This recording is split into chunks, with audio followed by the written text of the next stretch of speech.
What about yous? Kieran, are you there, mate? There How's it you go. going? How's it going, man? Not too bad, not too bad. It's been a busy one. Busy, yeah? Flat to the Yeah. mat. Back to the mat, mate. Learning new skills, are you? That's it, mate. It's doing the plasterboard and tiling and all that there, flooring and stuff. So, Did you do that before, Kieran, or is this all new to you? no, a lot of my family's are tradies, so just watched them learn from a young age. So you literally, like, you are doing this on your own? Yeah, I mean, my dad just did it, and then one of my mates came and helped me. Oh, did your dad come over from here? Aye. So he did like most of the graft.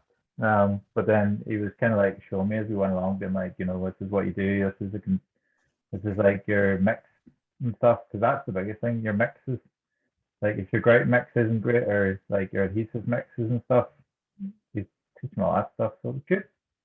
And did you get the hang of it? Like, Oh, aye. It's craftsmanship, mate. It's I craftsmanship. don't even know why people go and study this stuff.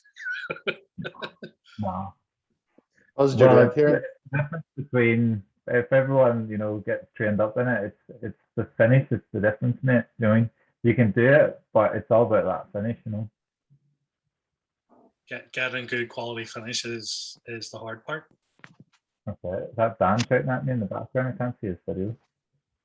You can't see Dan's video? No, but I'm on my phone, to be honest. Oh, are you? I don't have- Oh, I aye. don't have- Yeah, I that don't was have me that. shouting, mate. All right. I didn't get a reply and I'm here checking all my audio connections. Like there's something wrong here. I've got a new kitchen and all. I'll take you for a tour. Hold on. Happy Lovely. days. See the new floors. This is the old floor, so it's just my office. It's still a riot. These are the new floors. This is all, you put all that floor down. Amazing. Aye, Good job. it's our wee living room, mate. And then we just carried it through. Oh, nice. Let's see, paint job there. This Floor. is the new gaff, Kieran. This is the new kitchen, mate. Love it. Yeah, it's lovely. Ah, Is there lights at the bottom of the kickboards? No, we were going to get that, but I went against it. Well, I thought that was a Is there- light coming from underneath the hall there. Subway station as well. The tiling. Nice. Good job. Aye. So, Yeah, It's nice to get hands on. You're a better man than me. I would either ask my brother, I don't know if you know him, ask my brother to come up or pay someone to do it. aye, but Dan looks like a handyman. You just look at Dan, that's a handyman to have. And it rhymes as well, so he must be handy. Hey, mate, but I've been watching your progress with the painting and the I mean, Hey. but come on, let's be honest here, right? There's painting and decorating, right? And then there's like tiling and woodwork and all. They're two different things. I think anybody No. can paint and decorate. Do you know what I mean? It's No. anybody that has hands can hold a paintbrush in their hands and go like this. Do you know what I mean? Or a roller. We'll see this. What's this for technique? Look, Nice, mate. that's rolling with a big massive ruler. Right? That's good, mate. As long as you keep your lines, it looks good. You've Well, no, changed, I you've start changed light off switches and stuff, haven't they? I do a big V, a W, sorry, two W's right along the wall, and then just go. See, but you've one up me, mate. You've changed the light switch stands then. I don't see wets and sparks I don't touch. You wouldn't touch See, electrics. Why did You're, electric? you're at the beginning, Kieran, of your wonderful journey of becoming like a guru of DIY. You'll start off tipping away, doing a bit of tiling and bit of wooden floor. Then you'll be like, I reckon I could change that light switch. No way, mate. Don't touch sparks. Not a chance. Like I changed the water top like in my old house, and I thought that was like next level. I had to trim the pipes and then put the new hoses in and stuff. But I wouldn't touch sparks. I don't have that much hair left, so I think one wrong move on a spark and it's all gone. So, You losing your hair, Kieran? Are you? yeah, look, it's thinning out. Where I, If you're trying to say, I, Kieran, that the amount of hair you have determines how good you are at sparking, I was a qualified that's it. spark. Well, this is the thing, right? So I never thought about this as in like, losing your hair, right? So I always thought like, if I lose my hair, I lose my hair. But honestly, it kicked me sideways when I started losing my hair. I was like, what's going on I here? think when you've had her, like you've always had her, as a Yeah. person and stuff like. But like for me, I've been shaving my head since I was a teenager. So like for me to like start thinning and going baldy, baldy is like Yeah. it's all right. Do you know what I mean? It's not a big shock. So I could imagine if you had hair like you or Andy and you started thinning, like I'd be worried. I'd be start thinking about going to Turkey and getting away. Sorry, I've settled for the shampoo. It's called Regrow or something, and it's got like all these chemicals in it. But to be honest, I didn't think it worked, and I think my sanity's dying as I get older. And it's like, don't care anymore. See, yeah, those things like they're not working. Like No, it's just 10 quid for the first bottle, and I thought, you know what, it hasn't changed anything, so I'll probably save 10 quid for a Starbucks next time. just right. Just right. Andy, you made it. Right, yeah. Right. Oh yeah, hold on, I was gonna change my couldn't change my window so I can see everyone. Did you have a busy night, Andy? A busy day. Like I've been, mainly working in Belfast today, but I was in Newry for meetings today as well. So it's just been up and down the road. But just the group tonight, they're all going through more stuff. You can't just get away from them as quickly as you think as a typical session, like so. Yeah. It's all right. I've still got them for another few weeks, so we'll see. So. Good stuff. Good stuff. Brilliant. Tonight's going to be quite a short. I probably shouldn't say this because knowing me, it probably won't be a short session. But I feel like this is going to be really short. 3 hours later, you're falling asleep, and actually, I'm only one left on Zoom talking. I want to share 2 models with you around not that type of model. I want to share 2 models. One is around the wheel of fear, and one is the wheel of freedom. So I think we've talked a lot about over the past number of weeks about reacting and responding, and we've talked about how our unconscious mind has all of these beliefs, and sometimes we get triggered by circumstances, and that triggers our kind of negative core beliefs.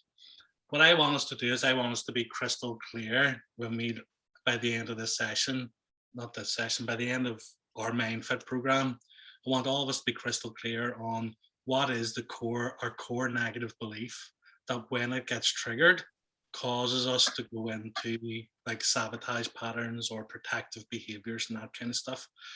So I'm going to explain the models tonight, the wheel of fear and the wheel of freedom.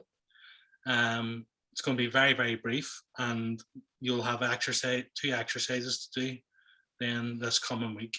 And what that will do is it will really cement any of the learning up until now around how our mind works and beliefs and all that kind of stuff. But what it'll also do is it'll allow you to understand. Remember at the very beginning, I was talking about your essential nature and who you really are at your core and this kind of stuff. So the wheel of freedom is really about finding out your essential nature, what makes you come alive, and how can you begin to feed that more and more in your life. Okay, so it goes beyond work, it goes beyond who you are as a parent, as a father, as a husband, any of that stuff, and it talks about really at your essence what's most important to you. So we're going to get into that, and I will just keep it brief and short, because the value really isn't in me explaining it. The value is in you going away and doing the work, pretty much. But I want to get a quick catch up because I think it's 2 weeks since we've been together, and there's been a lot of kind of information passing by. So we were all kind of stuck on goal setting at one point, and then I think Kieran's trying to get in 1 second. He's disappeared. There he is.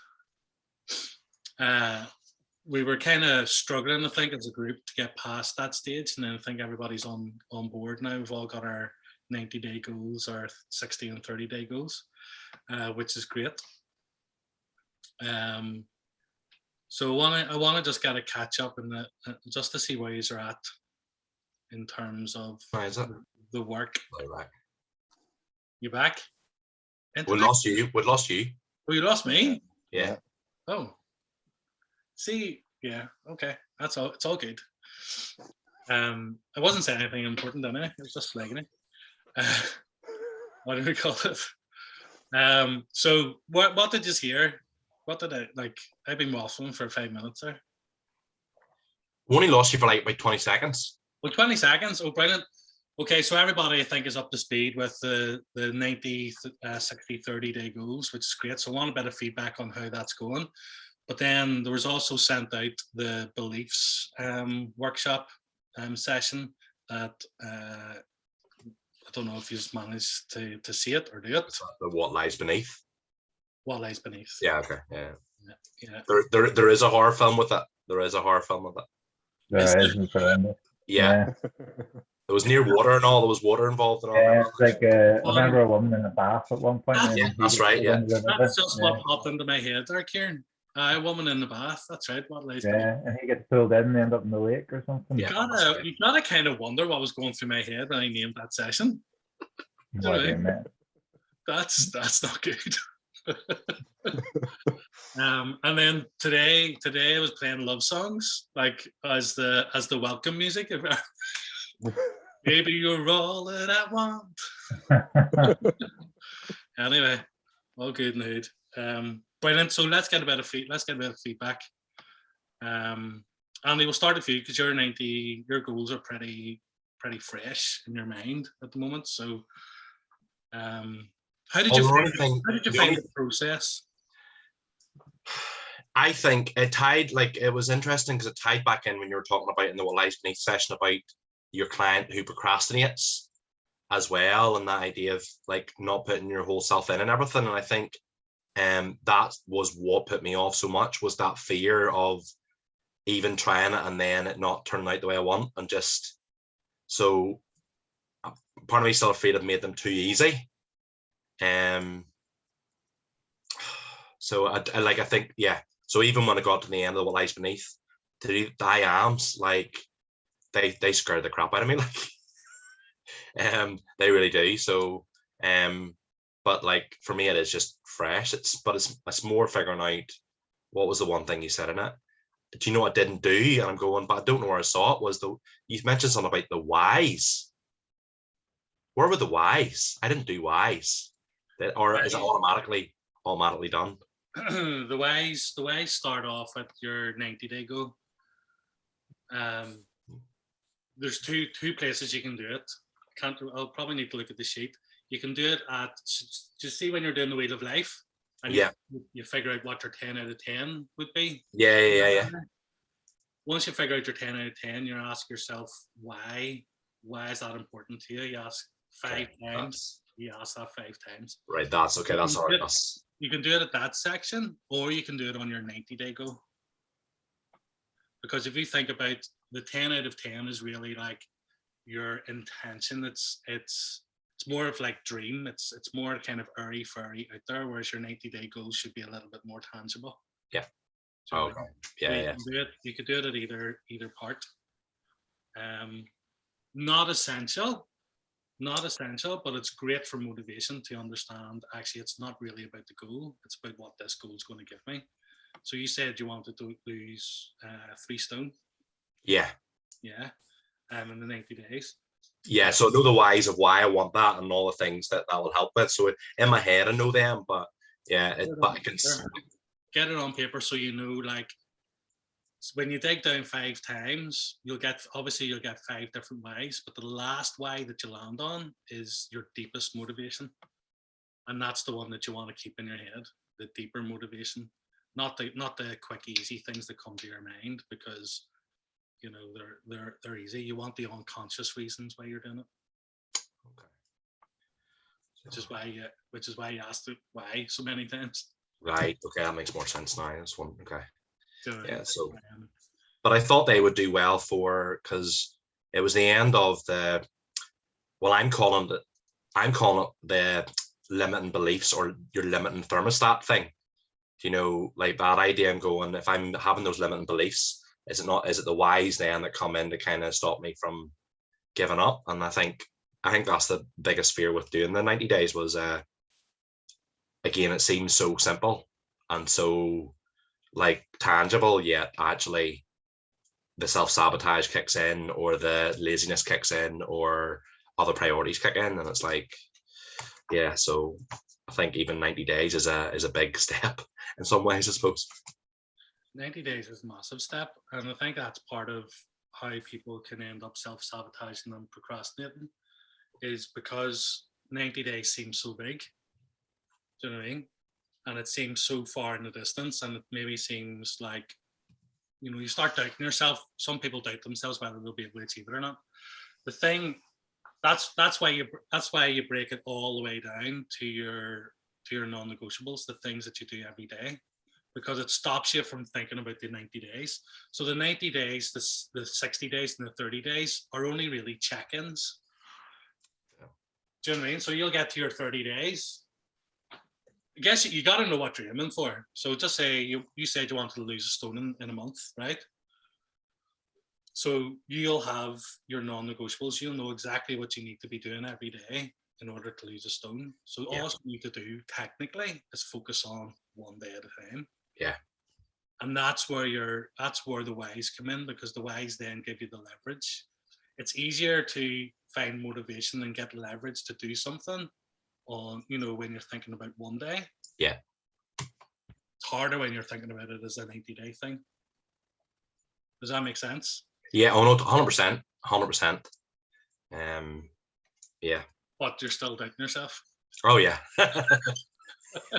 That's why I don't like the I ams, because I am a doubter myself. So yeah, it's Here's the other thing, the thermostat thing as well for everybody, when we're talking about the beliefs. If in your mind you see yourself a certain weight, I was going to say a certain height, you're not going to grow anymore or shrink. If you see yourself a certain weight or as being a certain person, and your identity, who you believe you are at your core, if that doesn't change, you may lose 3 stone, or you may go and get the job that you want. You may feel more confident for a while, but you're going to spring back. Yeah. It's that thermostat idea. If you did you other guys see the video? Yeah. So that's where the identity statements really come into play. And what I would be saying with that is, it's not just like one task, write down. It's about revisiting this and then speaking those words to yourself. So rather than saying, I'm just because we're talking about weight here, I'm overweight, I'm unhappy with how I look, whatever it is, you're writing down the things that how you want to see yourself at the end of the 90 days. So I'm fit, I'm healthy, I can run 5K. I've never felt better in my own skin. Do you know what I mean? My skin is clear and whatever it is, and it's about not seeing that just as a one-off exercise, because anybody can do that exercise, but it's about consistently visiting that and looking at that and closing your eyes and seeing yourself being that person. So there's work involved in it. Do you know what I mean? But that, when it comes to your goals, no matter what it is you've set, is really important. So Dan, I know you set stuff around spending time with the boys. Do you know what I mean? So up until this point, you've been operating from a certain set of beliefs around, time with the boys, and now you want to change that. So it's like seeing yourself as that dad who loves spending time with the boys, and then seeing yourself how you'd be with them, having a laugh, engaging with them, whatever it might be, and visiting that over and over again, so that it becomes a new way that you view yourself, as opposed to something that you're really trying to do. It just becomes who you are. Does that make sense? Yeah. Kieran, I forget what your goals are, mate. I was just similar to most people, to be honest. Like, I think everyone's on the same tracks about health and relationships and all that kind of stuff. And I think for me, like the biggest thing when we first started and started chatting about it was more about, career progression, and there was never really a time for me or that kind of inflection. We kind of talked about at the start about that preconception of self-help being a 10-day trial kind of 10 days to a millionaire kind of thing. So for that, it was just more about getting out into the open a bit more. So been in the house, been doing a lot of housework and stuff. I've been confined and stuff, which has made me miss like just being out, just getting away and stuff. And that idea of I'm doing stuff in the house and stuff, but that neglect of that time with my son, rather than missing that opportunity and stuff. So I think for me, it's just like what Andy says about today. It's like actually putting the quality time in and not just visiting. Not just popping your head in to say hello and leaving again, but actually investing in friendships and family and stuff. And it was really weird. I was listening to a podcast the other day, and I was like, I wish I didn't listen to it. And it was like, oh well, if your dad's 50 and say he lives to 70, so that's 20 years. You visit your dad twice a year, so you only got 10 visits left with him. And I'm like, it's like changing your perspective on like time. Like people think, oh, I've got 20 years, it's all right, but realistically, you see your dad twice a year, you've only got 10 visits. Wow. Which is Scary. scary. Like it is scary, but that's perspective. And like I've been listening to a lot of stuff recently on podcasts because I used to listen to music. And I got to the point where I was just listening to the same songs, and I was just like, I'm done with Spotify now. But I changed it. I started listening to podcasts and stuff, and kind of like, it is stuff about what I do in my work and stuff. So it's all about like software engineering and stuff, but like it's the philosophy behind change in business. So I've been looking at that more and more, and I've kind of been pushing my work in terms of, what do we look at in staff retention, what about that kind of stuff, and changing my perspective when going to work, being like, what, I'm in a leader position, but it's not about how great a leader I can be, but what's the output for my team. Like that's the biggest thing about leaders is like, it's not about me reaching the goals at the end of the month, it's what does my team reach, and then living behind that. So yeah, I've just been looking at that stuff about perspective, but that one about family and seeing your parents, I'm like, oh gosh. So just more time, quality time, but health as well, because I've not played football in a while and stuff, and I'll come home from work, and if it's an expensive day at work, I'm tired and I just want to scroll, death by scrolling on Facebook or something. And then I'll look at my phone going, I've been scrolling for like an hour. This is like wasted time. But it's that kind of thing of perspective again, of if you add up all the days you came home and swiped, or you add up all the days you came home and just wanted to crash, and you look at that going, it's probably like a couple of days of missed, as opposed to just hours here and there. So yeah, just perspective. But this has helped big time. Like the whole reaction thing made me step back and go, I'm quite a reactive person. I say I'm hard skinned, but I'm quick to upset, if that makes sense. I think it's just because, being from Belfast, you almost feel like you're always on edge. Like if someone says something to you, or oh, you're from Belfast, so does that mean, oh, who do you support? Or there's constant, like, there's just things about it, stigmas to it, and you get wired up and people like, oh, so what do you think about the Stormont and stuff? Like, I don't live there anymore. It's not, I'm here today, I'm living in Scotland, I'm past all that, don't worry about it and all. So it's just that kind of stuff, changing perspective and trying not to be, quick to react when I would have been before. But being secure in my beliefs and my values, being like I know who I am, so I don't have to allow someone else to dictate what I believe, or almost plant something in my head to think, oh, maybe they're right, what they're thinking about me, or that stigma's probably true. And do you feel like you're on track with your goals that you've set? Yeah. Like I said, even simplistic stuff like just stop listening to music and putting podcasts on, or I listened to that Police thing when I was in the car going to work and stuff. So I was just like, because it's time for me just to be in the car and be by myself and stuff. And you can do loads of stuff. You can either have road rage, or you can listen to music, or you can listen to Vinty as you're driving down the Scottish. That's it. Just having Vinty on my passenger seat. I am privileged. That's it. I just can't ask you any questions, but I can just listen. So that's a big thing. Is just trying to actively listen. And then that's been like a big thing for my whole reaction thing. Like it's giving me perspective on things, and Mm. obviously hearing all your lads stuff, I'm kind of like I'm not on the not in the boat on my own. It's like we all share these kind of faults or failures or predestined stuff. But so it's been fresh. It's been nice. It's obviously nice to know community, and like Andy was saying about he wants to get back to church and stuff, and like I'm at church, but at times when COVID was there for like 2 years, I wasn't, and it's like the community was kind of a miss, and it was Zoom fatigue, and just wasn't the same. It wasn't personable. Like I'm pretty much an in-person guy, but like I'd love to be just sitting in your living room right now before the boys are on the sofas, just Wouldn't that be sweet? Wouldn't it? I would yeah, enjoy that. It'd be a bit of banter for sure. yeah, just Maybe like a wee cup have a of tea and a beer. couple of lads.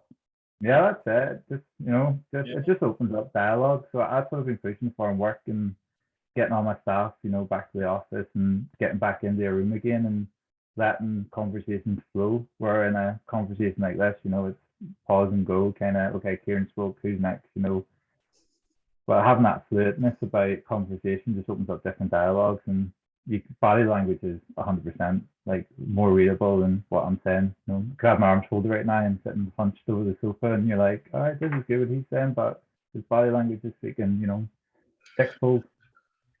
So what you're saying is you're thankful I can't read your body language. Fuck it. Love it. Love it. You can't read mine either. I have no trousers on. That's a different type of body language. Oh, right. You're recording this, Vinty, as well, remember? I know.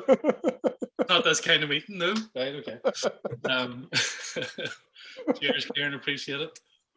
Darren, wee bit of feedback. How you getting on? Not too bad. I suppose in general, okay. In terms of goals and stuff like that, I suppose spending time with the boys hasn't really started. Like, I don't know. I have this weekend with them by myself. Laura's away, so we'll definitely be spending proper time together. But the goal was really to be spending more individual time with the boys to try and grow the relationship individually. Like as a family, we do an awful lot together. So it's about trying to, I suppose, be there with them individually, and have those.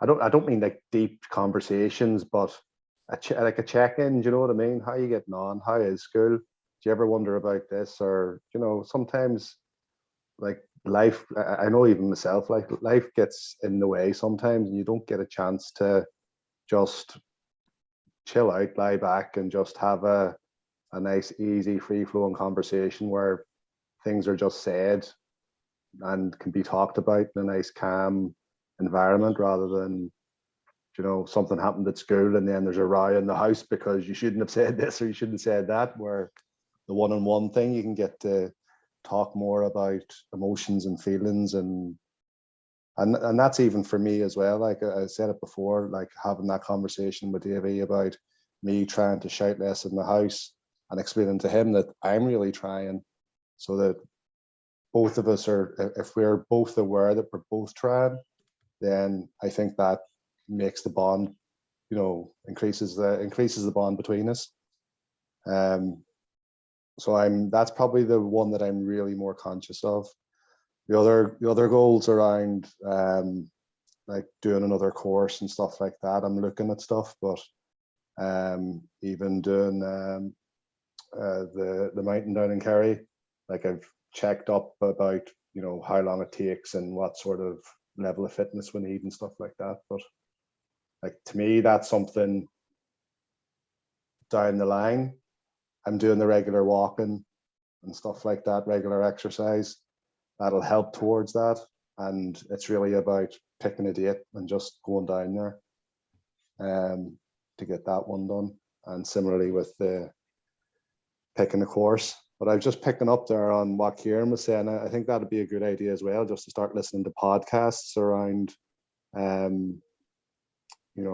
business kind of podcasts about growing teams and being a better leader, rather than you know, anybody can be a manager. It's different. It's a whole different thing being a leader, you know. So yeah, that's probably what I might start doing now over the next couple of weeks, is listening to a few podcasts rather than trying to get into a concrete type of I'm going to do this course. So it was more about just the professional growth rather than getting a, you know, an award or a certificate or whatever. Yeah, So not professionally, right? That professional growth can happen outside of a classroom. You can be reading and, you know, studying. There's the amount of courses that you pay 15 quid for online that are flipping amazing. Yeah. Udemy, for example, amazing courses on there. Kieran, what podcasts are you listening to around leadership? Are you listening to any leadership? John Maxwell, stewardship, not like leadership, like just really practical stuff. Like, you know, he basically gives you it in 15-minute segments, and there's usually podcast leaders who pick it apart and like, what do you think when John said that? Or, you know, can you see that in your job? And they have professionals on the show as well to be like, you know, what do you do and what does stewardship leadership look like? And it's all on the same page of being like, you know, it's not about going into your job and, you know, being picking on the people or micromanaging people or getting that kind of thing. It's all about the potential's there, and it doesn't matter the size of your business, the amount of people you have in your business, the output can be maximized when you start to pick up people's potentials and ask them the question, if you weren't told how to do your job, how would you do it? You know, and bringing out people's innovation ideas and stuff. Isn't that such a brave question to ask somebody, you know?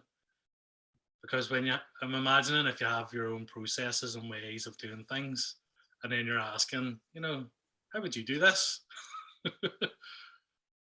Brave question, but like, what a powerful question to like bring innovation and to bring people together around solving problems. Yeah, can you send me on the link of that if you don't mind? Yeah. If I'm listening to something, I'll just ping it across to you. Yeah, no, it'd be cool. Just I kind of like the sound of that one, like about John people and stuff. Yeah. And then John Maxwell has loads of books as well. I mean, too many books. Well, Yeah. Andy's got them all. He's like, I've got three of his books, maybe. But he actually doesn't have the books. He has John Maxwell just behind him there. Because I know you were asking me about books, you know, books and all to read. There's just so many out there. It's kind of like finding where you want to start. You know, leadership might be an interesting place for you to start because of your role in work. Yeah, I was looking at other ones and it was kind of like how to really not give a FUCK. Oh yeah, yes. And it was kind of like that could actually be really good, or it could just be a load of crap. Do you know what I mean? But I think it was more about how to not let the small things bother you. Yeah. Was the intent, and how to, you know, I suppose even if things are bothering you, take the positive out of what's being said and not look at it as, you know, how it might seem. Yeah. So yeah, I was looking at these things. There seems to be an awful lot on Instagram lately. Top 5 books for this and top 5 books for that. And I'm just scrolling down a few of them, and some of them seem to actually be quite interesting. But you know, a lot of the stuff, I don't know. For me anyway, I think a lot of the stuff you see is nearly advertisements anyway. So to me, that was people just trying to advertise stuff. Yeah. Whereas, I suppose asking people, you know, anything that is there anything you'd recommend? What about you, boys? Have you any like personal development books, or leadership books that you would recommend? I'm reading one at the moment called Everyone Matters, but I can't remember who the author is. But it's basically all the massive companies in America, like Walmart and stuff, and how they've based their companies around people as opposed to, you know, the benefits. Like Walmart was all about their people. It was all about like it was going to be like a community kind of job and stuff over profit. And they're massive over there. Like the difference from being Walmart and our supermarkets is night and day. Like just being in America, it's just like you know, the service you get and the smiles in people's faces in Walmart. It's the culture. Do you mean? And I listen to a lot of culture stuff because I think, you know, culture eats strategy for breakfast is always the quote. And it's just one of those things where I was listening today, and it's about, you know, you can get like a red, you know, a Canadian redwood, or you can get an oak tree.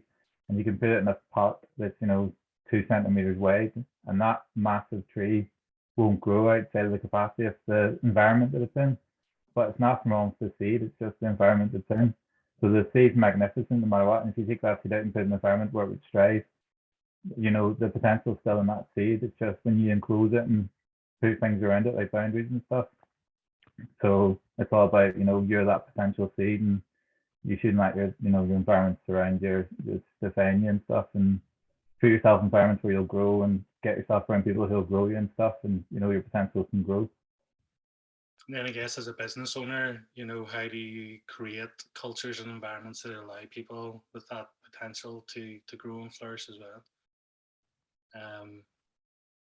I've loads of books that are popping off in my head, but it's kind of like, the way I see it is, the right book will come to you. Do you know what I mean? The right book will come to you.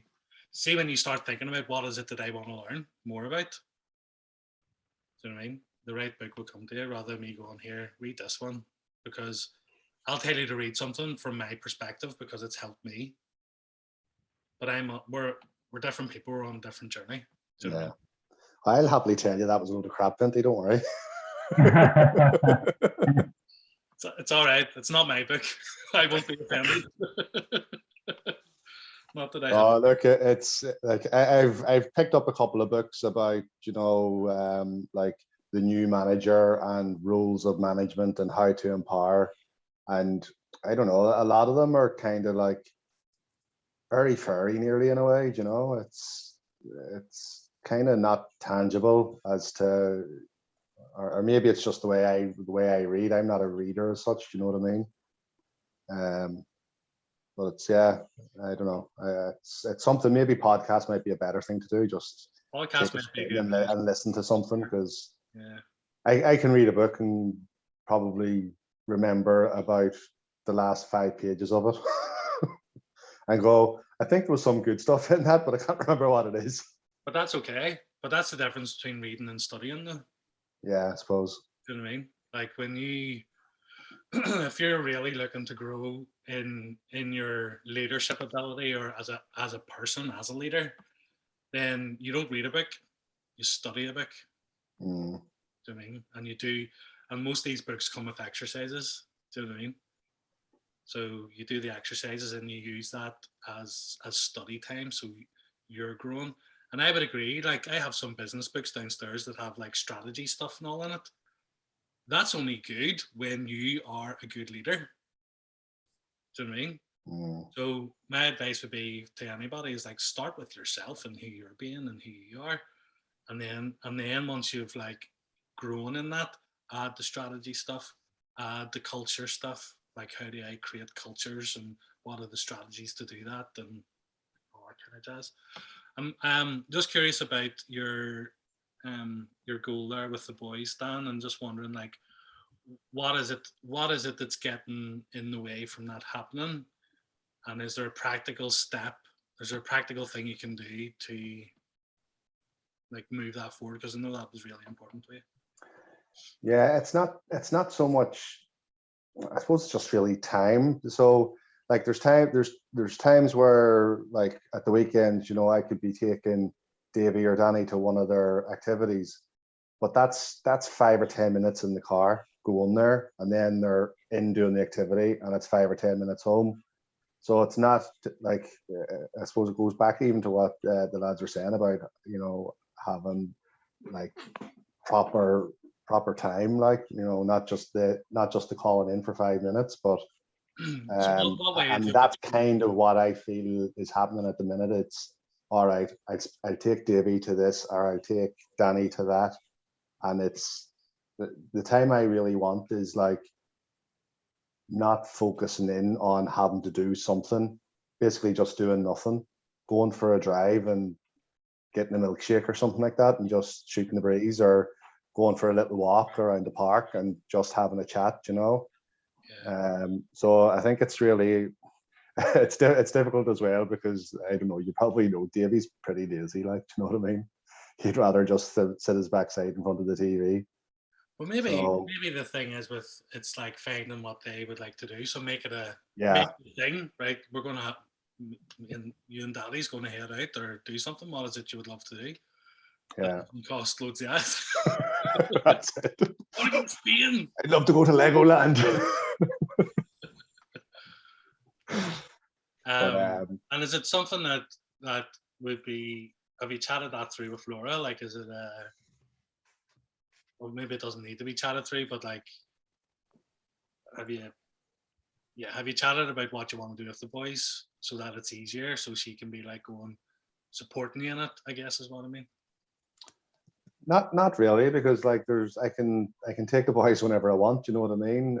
And like there's nothing stopping me just waking up in the morning saying, right lads, we're going off and doing this, and even now, like particularly now she's doing her masters, to sit and study for the day. But again, it's about trying to get that one-on-one time. But that's why it might be an idea even just to let her know that that's something that I want to try and do. And it's something I did do quite a lot when they were younger. Would have been like I would have taken the two of them now swimming every Saturday, and that was just our time, you know.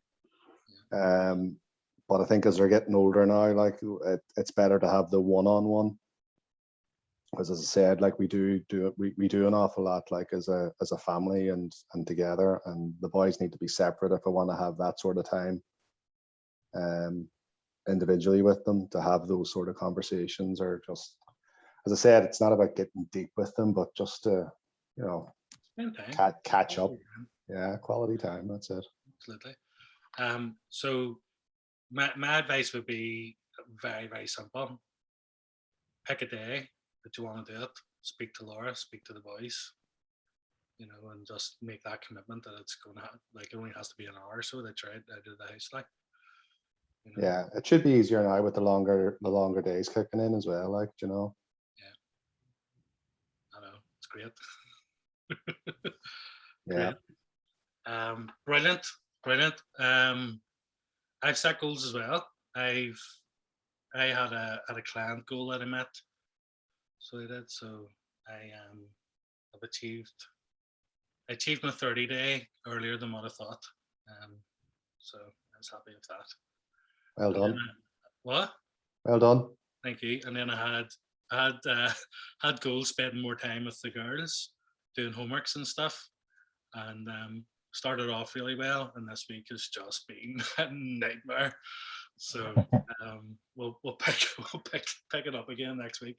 So, but I thought, do you know what? I may as well set myself some more goals here, seeing we're all in it together, as they say. Right. Let's get kicked into this week's training then. If you want to turn your videos now off. What's going on?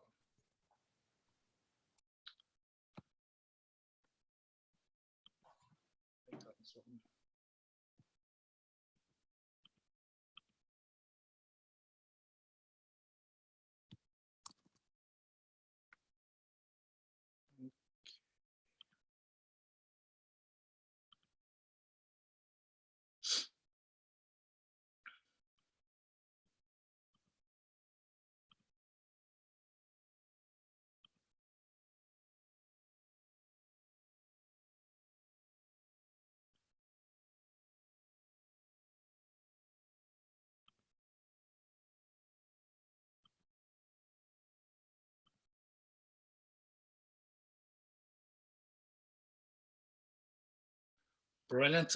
Okay, so welcome to week 7. It's nice to get a catch up just to see where we're all at with our goal setting. Great to see things are progressing and we're all moving forward. Even though it can be quite scary to set goals, it's really, really great for us to be proactive and I guess really intentional in what we're creating in our life. So I'm really excited for all you guys, and I'm particularly excited because what we're going to be working on this week is going to be really, really crucial and important in terms of looking at the things that may, I guess, throw us off achieving the goals that we want to achieve. So this week we're looking at how do we get onto this thing called the Wheel of Freedom. And I think, essentially, I think everybody wants some sort of level of freedom in their life, whether that's freedom in finances, whether that's freedom of expression, freedom in how you feel about yourself.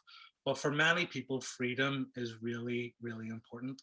So we're going to be looking at how do we express more of this freedom in our life, and how do we get out of fear, because essentially fear is the thing that stops us from growing.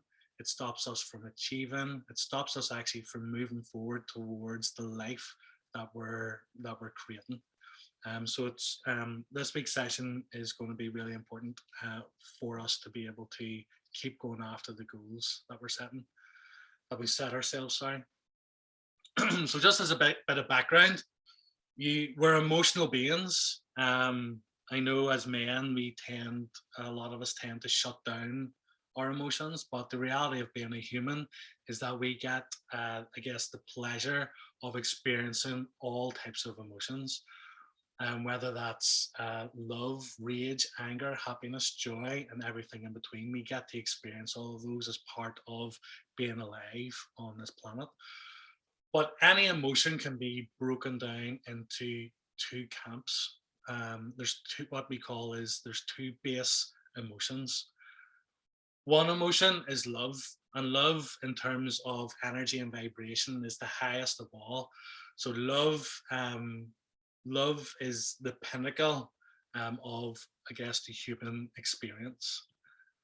And the other camp, the other base emotion is fear.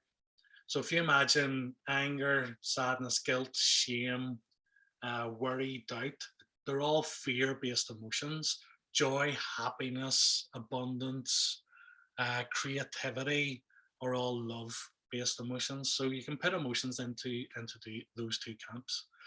And the thing about it is, if we're living in a place of fear, we're actually living in a place of ego. And some people say ego is bad and you want to get rid of your ego. You don't want to get rid of your ego. You want to learn from your ego, because what your ego actually is your persona. And your persona in Latin means mask. So it's the mask that we wear. So we all wear different types of masks. We all put on different ways of presenting ourselves.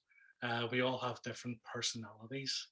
And if you imagine that the personality that you have at the moment has been a creation of everything that you went through, it's a creation of your values, it's a creation of your beliefs, it's a creation of your rules, it's a creation of the meaning you give to life.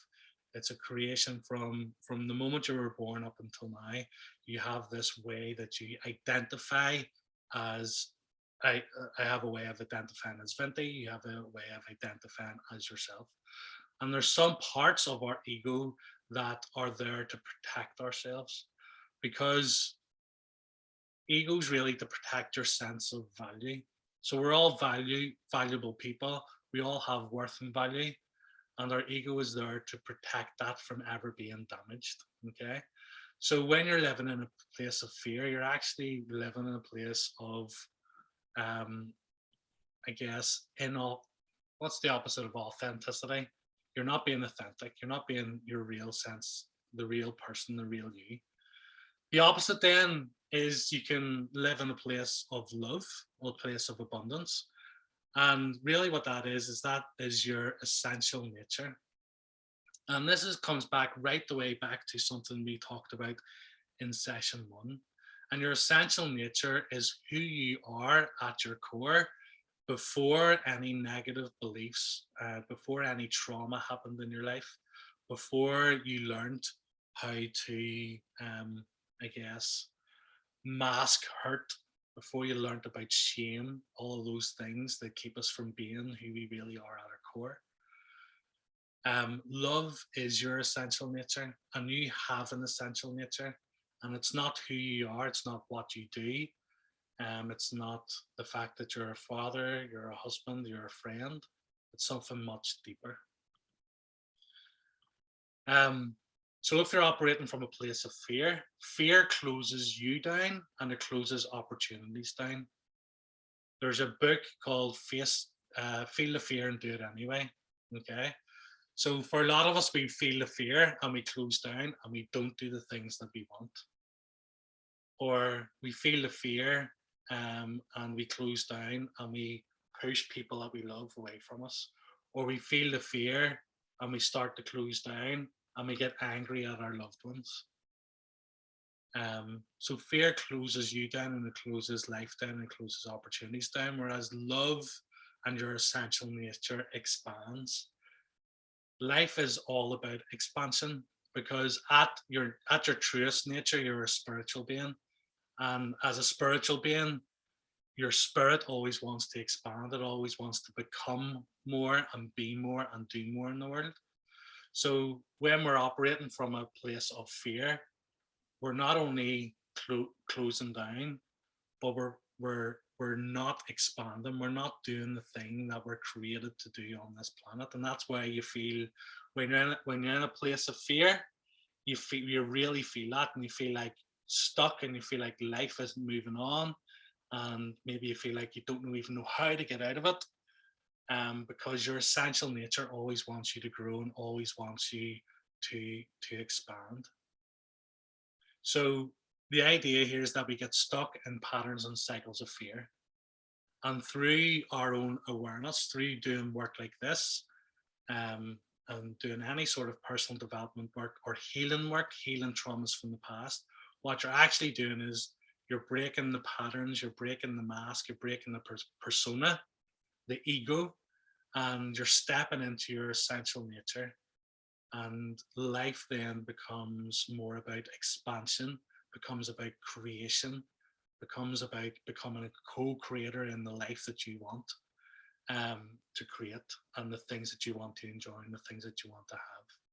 So what we need to do is we need to figure out how can we actually experience more love, experience more of the essential nature. How do we get rid of those patterns and become consciously aware and become co-creators in the life that we want to have. So this is the Wheel of Fear. The Wheel of Fear goes like this. So step number 1 is where it says trigger there. So a trigger can be anything that you believe is an attack on your character. So, and we talked before about a trigger could be your cup of tea not being made right. It could be a look that you get from somebody. It could be somebody saying something to you. It could be you not getting a role in work that you interviewed for. And what happens is it triggers inside of us something that we believe is a serious character flaw within us. And what that does is it actually makes us want to avoid feeling that pain of that character flaw. So because we want to avoid it, then we want to do something to avoid it. And that's where we move into what's called a fear response. So your fear response makes you do something, and your fear response is unconscious. And what it's meant to do is it's meant to ensure that you avoid the outcome of the trigger. You're avoiding that feeling that you just don't want to feel. So a fear response might be that you run away from something. A fear response might be that you close down and you go quiet. A fear response might be that you drink more coffee. But whatever it is, it's trying to get you away from that feeling, and all this happens at an unconscious level. Then we move into step 3. So step 3 is those times when you realize that you haven't avoided your worst fear, okay, where you're actually feeling those feelings of inadequacy, and you really have this kind of negative feeling of not being quite good enough. And when we feel that negative feeling, it actually forces us into self-destructive behaviors. Okay, so some of the self-destructive behaviors might be trying to numb that emotional pain in some way. So it might be gambling, it might be staying up late, it might be, watching too much TV. It might be drinking, it might be drugs, whatever it might be. There's self-destructive behaviors because we don't want to feel that feeling of that core negative feeling of not being good enough. So what we need to be able to do is to become aware of our triggers. Okay. So for example, some of your triggers, the stuff that you don't want to feel might be selfish. You don't want to feel selfish. You don't want to feel stupid. You don't want to feel weak. You don't want to feel incompetent. Some people don't want to feel ordinary. Some people don't want to feel like they're a loser or a fake or lazy, or some people don't want to feel rejected. Okay, so we've got to figure out what is it for us. What is it that one thing that we don't want to fear, that we don't want to feel? Okay, and the trigger is the thing that really triggers that feeling within us. Okay, and that trigger can be anything, like we said, from people saying something to you, or a funny look from someone out on the street. Okay. Then we got to figure out what our core negative feeling is. So a core negative feeling might be something like you don't want to feel like a failure. You don't want to feel unlovable. You don't want to feel like you're a disappointment. You don't want to feel like you're worthless or helpless or inadequate or insignificant. Or you don't want to feel like you're an outcast or like you're damaged goods. Okay, so the exercise that we are going to go through individually is an exercise where you're going to figure out what is it that you just don't want to feel. What are your fear responses? What are your negative feelings? And what are the self-destructive behaviors that you engage in order not to feel your core negative feelings?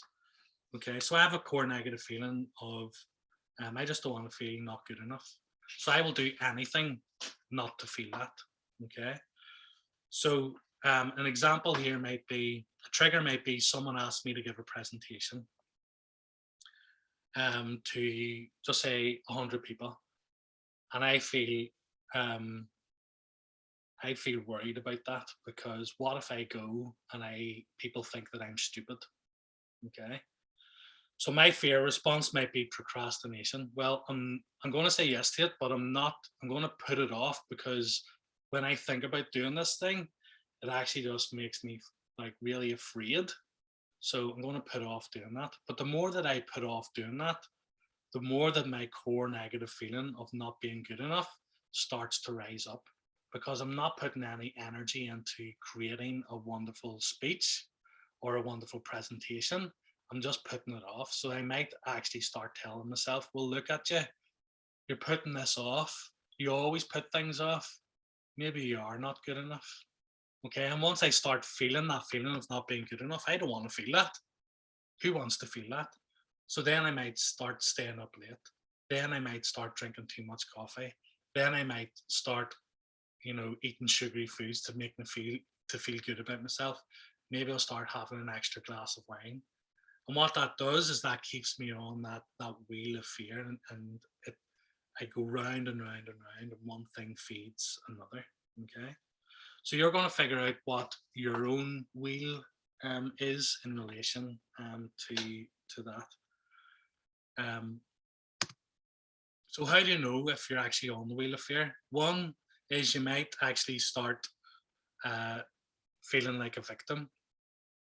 Okay, so people might be asking lots and lots of things from you, or when you look at the problems in your life, you kind of feel helpless. You feel like you can't overcome them, or you just feel scared, or you don't believe in yourself, or actually you blame other people for what is going on in your life. You're in victim mode. Okay, and you can't actually help yourself when you're in victim mode. Another symptom of being on this wheel of fear is that feeling of anxiety and overwhelm. So if you ever feel anxiety or overwhelm, it's usually because something within you is being triggered, whether that's a core negative feeling or whether that's a belief or a value that isn't being expressed. Okay, so sometimes you know yourself when you're in overwhelm. Life just seems absolutely too big at times, whether that's in work or at home. Everything just seems on top of you, and you kind of have that feeling of, I don't think I can deal with all of this. Okay. You might feel a lot of confusion. So you find it hard to make up your mind. You kind of maybe have lots of different options, but you can't actually make a decision. And because you can't make a decision, then life can't actually progress, and you can't move beyond where you're at. So you just keep on kind of, I guess, plodding along and allowing life to happen to you. You might have a feeling of being out of control. So you can't actually get control of your life. Whatever you're doing, whatever you're doing to help yourself negatively, you just can't get out of those patterns. So whether that's being procrastinating a lot, or whether that's drinking a lot, or whether that's taking drugs, or whether that's staying up too late, or whatever it is, whatever way it is that you're trying to deal with the situations in your life, you just feel out of control, and like you can't get that control back. Okay. So it's worth checking in with yourself and with your goals. Are any of those things coming up for you? And if they are, then you're probably stuck on that wheel of fear. And it's worth just when you do the exercise, you can note, what are some of those emotions and some of those feelings that are coming up for you. And again, this is all about awareness. The more conscious and aware that you can become of your patterns, the more that you can do to change them. Okay. So what's the Wheel of Freedom? The Wheel of Freedom starts with your essential nature. Okay. So we all have an essential nature. We all have a thing that, part of ourselves that we want to express. I'm just going to get some of those things up here. 1 second.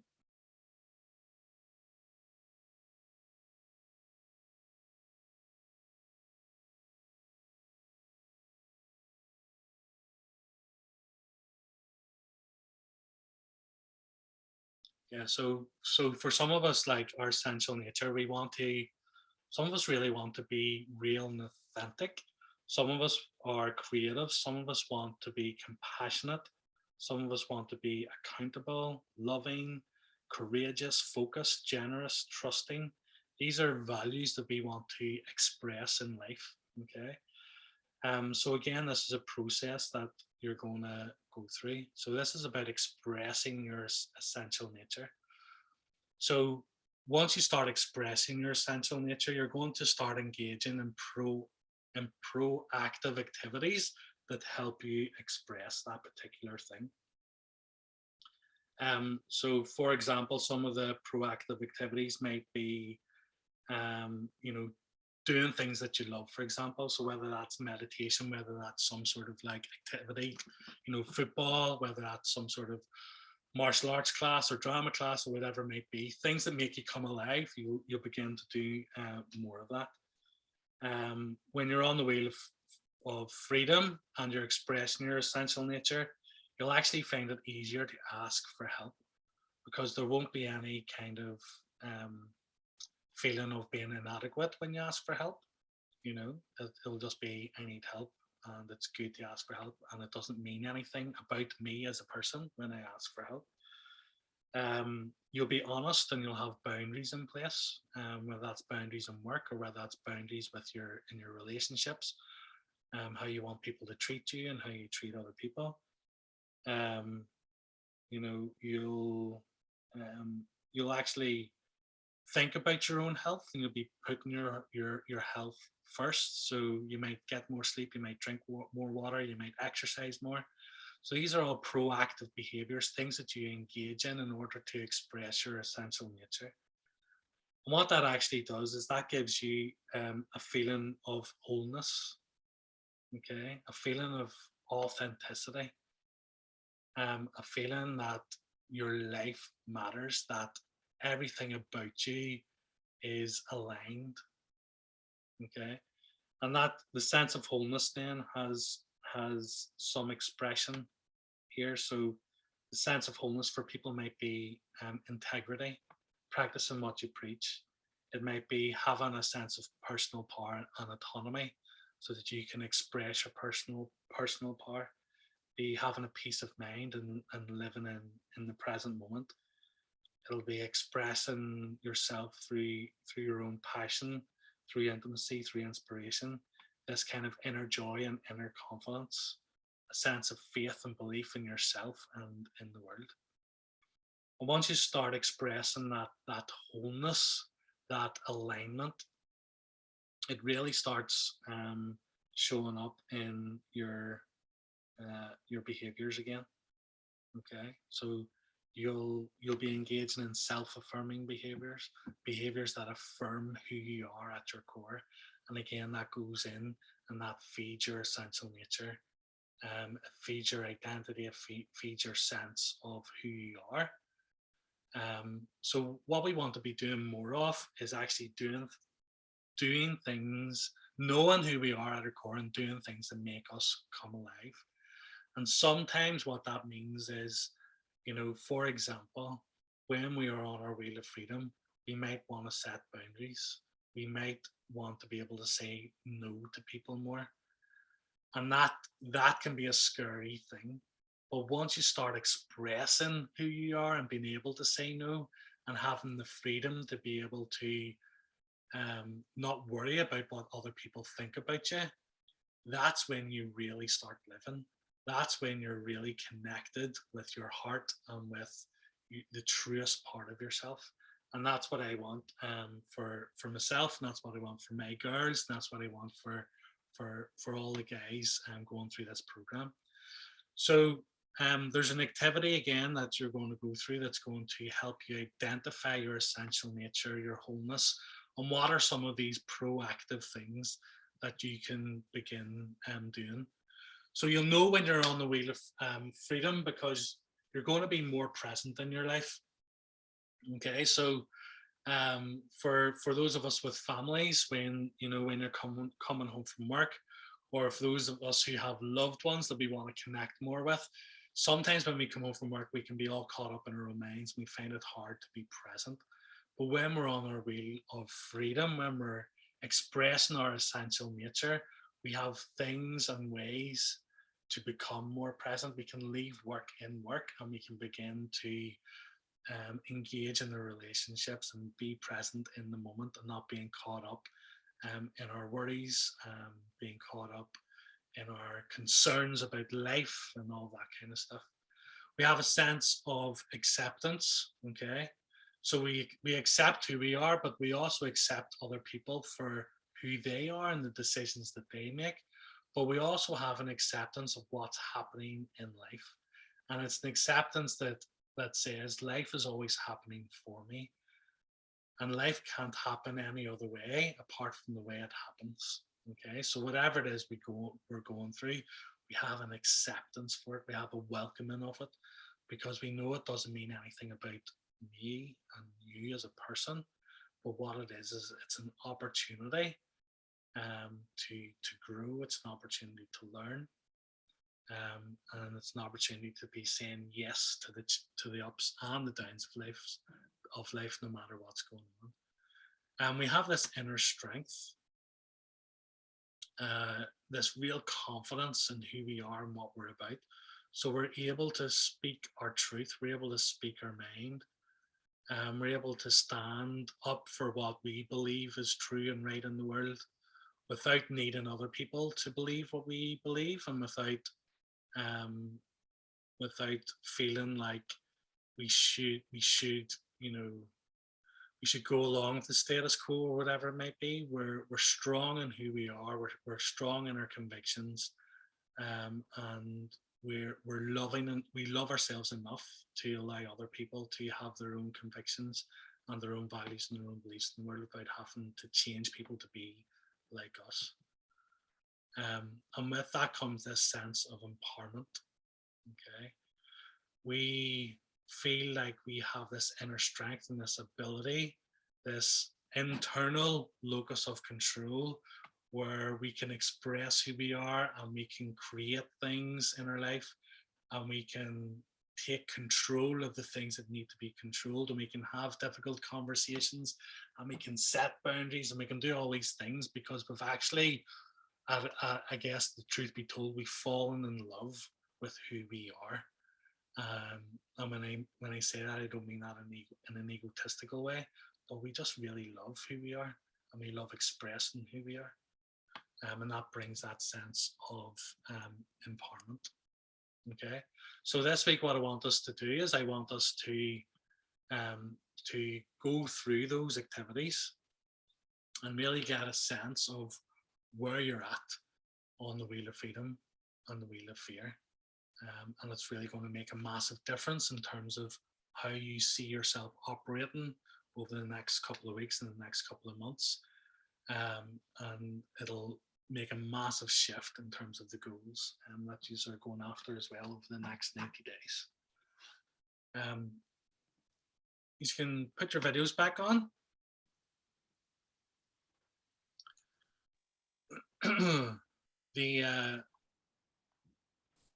The exercises themselves are really self-explanatory. It's not complicated to follow. Some of these exercises can bring you in weird places, but it's very systematic, and fill this box in, and fill this in, and that kind of stuff. So it's really straightforward. Any questions on any of that? No? Happy days. Well, you will say that now. Yeah, all good. If you have any questions that you want me to answer, if you're working on it and you're not too sure, fire it into the group. Like I say every week, I'm happy enough to sit individually with any of you guys and help you work some of this stuff out. Not a bother. And it's my pleasure to do that. I did this exercise when I first started coaching, and it opens up something in your head. Put it that way, it really does. It's a powerful exercise. It brings you to a new level of awareness for sure. So I look forward to all your feedback and all your enlightenment next week. I'll be coming back like floating. It's not that good. It's good. It's not that good. It's happy enough. Yep. Keep being legends, and we have next week and then a wrap-up week the week after, and that'll be us. So I guess you can start thinking about next steps, what they may be for you. For some of you guys, it might be to continue on in some sort of small group capacity and like developing the work we've done further. For some of you guys, you might be like, awesome, got everything that I need, I'm out of here. And there's, some of you guys might even want to be doing some one-to-one stuff as well. So it's all there, it's all open for you guys, but start thinking now about the support that you might need at the end. Okay. So it's not just like we get the last week and it's a big what am I going to be doing next? Brilliant, lads. Pleasure being with you, and I'll see you next week. Yep. Thanks, Benny. Luck, lads. See you later. Adios. Bye bye.